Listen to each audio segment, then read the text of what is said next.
Moses joining me on the desk now. A little deja vu for the Lloydminster Twins and the Wilkie Brewers as, well, they played Game 3 again. And they had to actually push the game up just to be safe, of course. The last time they had this game, it was postponed due to darkness, unfortunately. So they had to play it again. But it was a close one, and this one was going to be a good one because winner books their ticket to the NSRBL final. We'll move on to the highlights. Scary moment for the Brewers in the first. Steve Barber lines 1-2. Nick Przinski making the great catch. Goes down hard on his right leg in serious discomfort. He would be down for some time before being helped off by his teammates. Heading to the bottom of the third, Adrian Gutierrez, heel single to left. That will bring Dirk Treptow all the way from second to score. Twins up 1-0. They would add to their lead in the next inning. It's going to be Travis Cush. Blooper to right. Steve Barber puts on the Jets.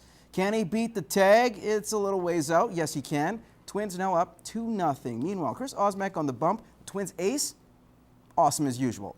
Ozzie striking out 7 batters on the night. His most important coming up in a little bit. Now the score is still 2-0 in the top of 7. Brewers make a game of it. Mike Sittler, he goes deep, and I mean deep. Treptow can't handle it.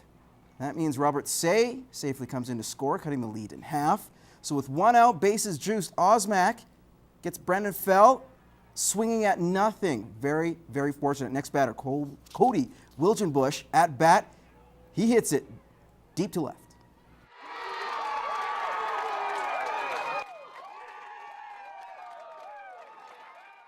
And how about that? Paul Sontag with a diving catch, robbing potentially a pair of runs coming in for those Brewers. What a way to end it. 2-1 the final. The Twins are now off to the NSRBL Finals where they can go for, get this, their 6th straight title. With more on the game, let's head back to Legion Ballpark and catch up with 2 players who stole the show.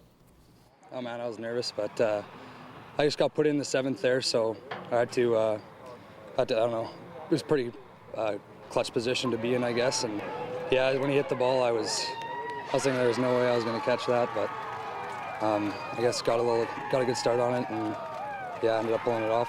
I don't really know how I feel right now. They, in typical Twins fashion, we made it interesting right to the last out, and yeah, pretty jittery right now still. Got to shake them off.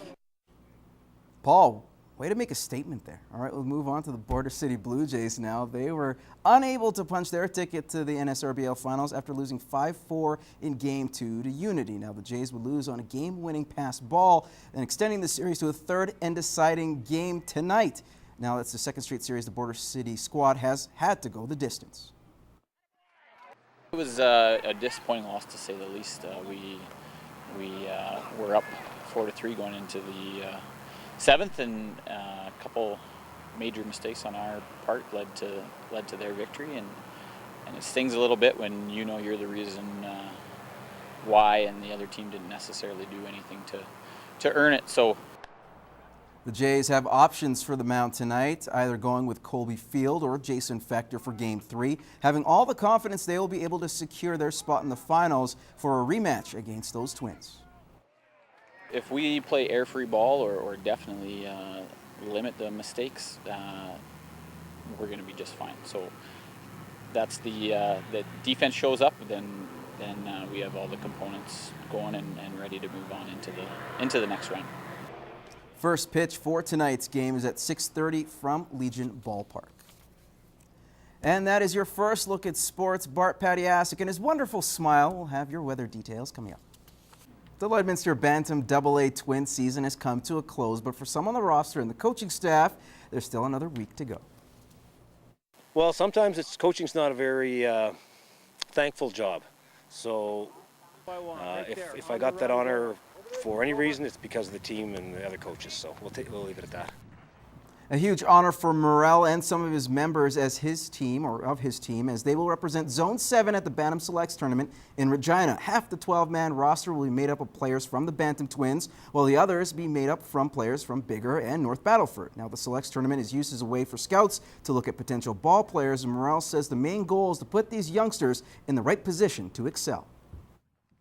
That's our objective, is to go down there, play as many of the boys in the correct positions or any positions, so the scouts and the Team Saskatchewan reps can have a look at the boys down there. The tournament begins Friday.